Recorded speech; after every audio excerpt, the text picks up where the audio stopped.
दोस्तों नमस्कार। मैं इस समय आपके सामने यूक्रेन और रसिया के हो रहे युद्ध को लेकर बात करना चाहता हूं। आखिर बाइबल रसिया और इन देशों के युद्ध के बारे में क्या कहती है जी।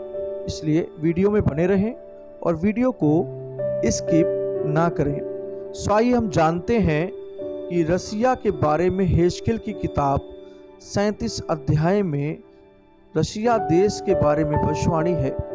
उस जमाने में रसिया देश को रोस देश के नाम से जाना जाता है, लेकिन रोस देश अगर आप इंटरनेट पर सर्च करेंगे तो आप जानने पाएंगे कि रसिया का पुराना नाम रोस है। जैसा सऊदी अरबिया का नाम पर्सिया है, उसी तरह रसिया देश का नाम भी रोस देश के नाम से है।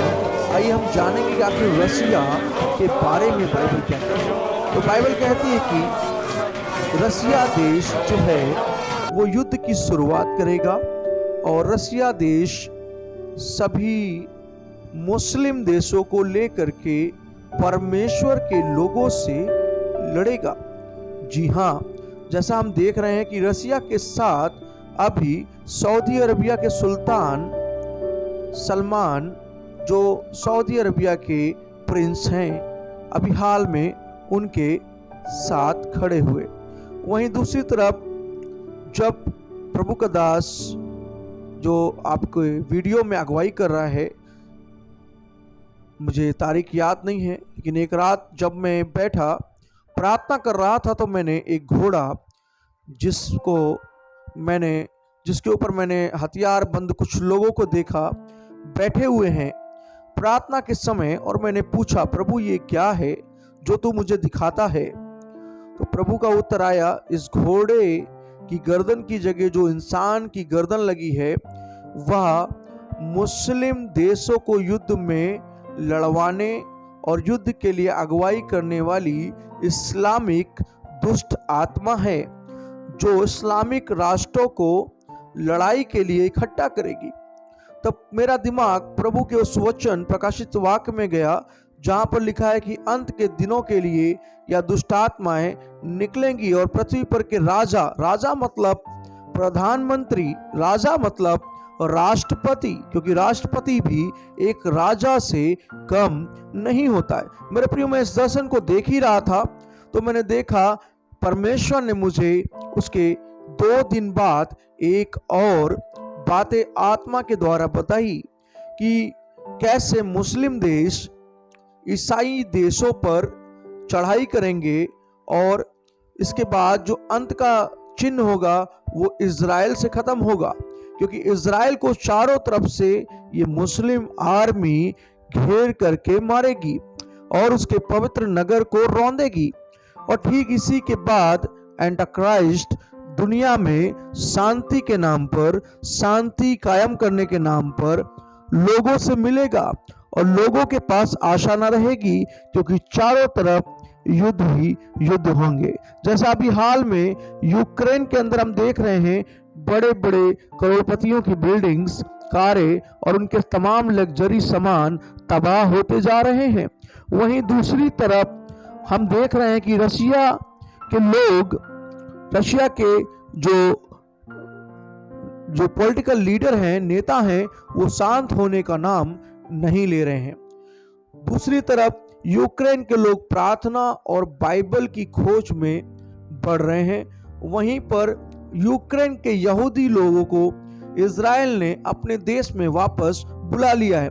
इससे एक भविष्यवाणी और पूरी होती है कि अंत के दिनों में इज़राइली अपनी भूमि को लौट जाएंगे, क्योंकि युद्ध वहीं से आरंभ होगा। मेरे प्रियो, युद्ध आरंभ हो चुका है। हम सबको यूक्रेन के युद्ध रुकने के लिए प्रार्थना नहीं करनी, बल्कि यूक्रेन युद्ध में मारे गए ईसाई और मसीही विश्वासी परिवारों के लोगों के लिए आत्मिक शांति के लिए प्रार्थना करनी है कि प्रभु उन्हें बुद्धि और समझ और ऐसी शक्ति दे कि वो अपने खोए हुए लोगों के प्रति ज्यादा भावुक ना हो। आगे के समय के लिए तैयार रहें, अपनी आत्मा को प्रभु के वचन द्वारा संभालें और अपने जीवन को बचाए रखें। रसिया पर इस समय संकट मंडराने वाला है।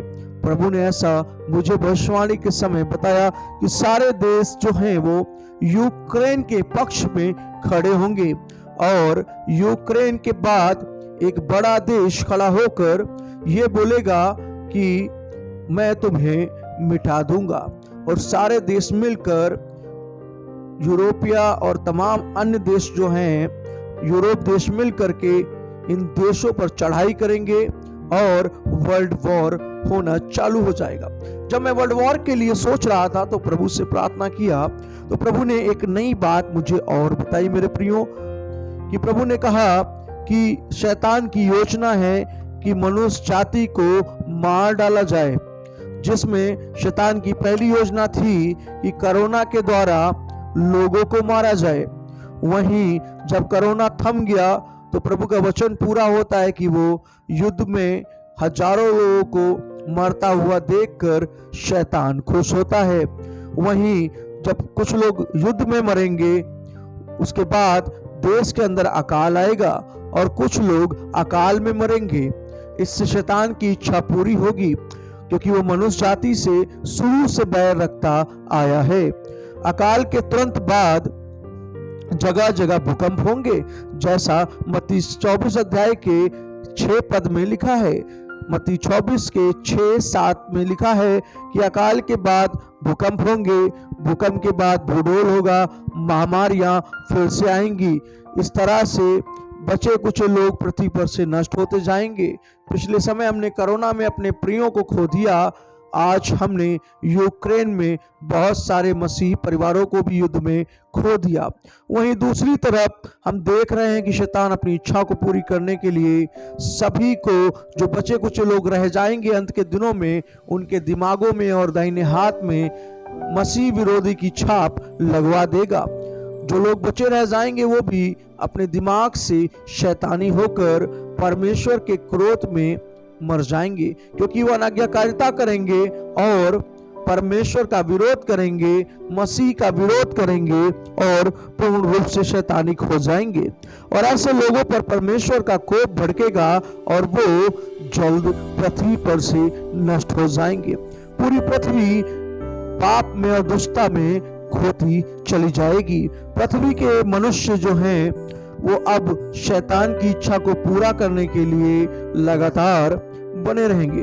मेरे प्रियो, इस वीडियो में आप रसिया और यूक्रेन के बारे में समझने के लिए यदि आप पार्ट 2 चाहते हैं तो वीडियो में कमेंट बॉक्स में लिख करके पार्ट 2 के बारे में बता सकते हैं। खैर, युद्ध में बहुत सारे लोग यूक्रेन में मारे गए हैं, जैसा कि आपने वीडियो और खबरों के द्वारा, मीडिया के द्वारा आपने देखा।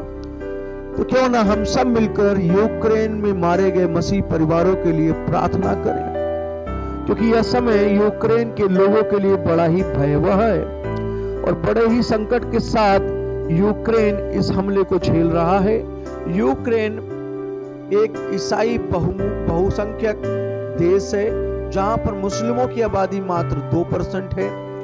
वहीं यह युद्ध जो है माना जा रहा है कि भूमि को लेकर के हो रहा है। भूमि विवाद से ये युद्ध खड़ा हुआ है और व्लादिमीर पुतिन जो हैं वो इस युद्ध को रोकने का नाम नहीं ले रहे हैं। वहीं दूसरी तरफ यूक्रेन को बहुत सारे देश मदद भेज रहे हैं। बहुत सारे देश यूक्रेन के साथ खड़े हैं। वीडियो में बने रहें, स्किप ना करें पूरा।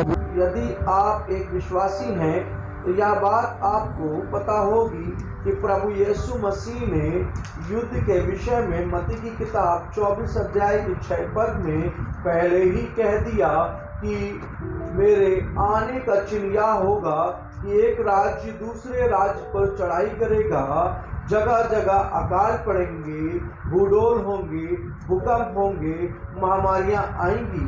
और वैसा ही हो रहा है कि पहले कोरोना नामक महामारी आई, अब हम युद्ध की घटना को सुन रहे हैं। पिछले समय जब प्रभु का दास प्रार्थना कर रहा था तो उसने देखा कि परमेश्वर ने उसे बहुत सारी दुकानों को बंद होते हुए देखा, जिससे यह साफ जाहिर होता है कि आने वाले समय में कैसे देश के अंदर दुकानें बंद होंगी, मतलब अकाल पड़ेगा, कुछ बेचने को ना रह जाएगा, कुछ अन्न ना मिलेगा और लोग भूखमरी के कारण भी मरेंगे। मेरे प्रियो, मैं इस अंत के समय में आपको इस वीडियो के माध्यम से प्रभु का दास अमित विल्सन होने के नाते, प्रभु का सेवक होने के नाते आपको सचेत कर रहा हूँ कि यदि आप इस वीडियो को देख रहे हैं, आप प्रभु को अपना जीवन दे दें, प्रभु के पास लिपटे रहें, क्योंकि कोई और विकल्प ना होगा।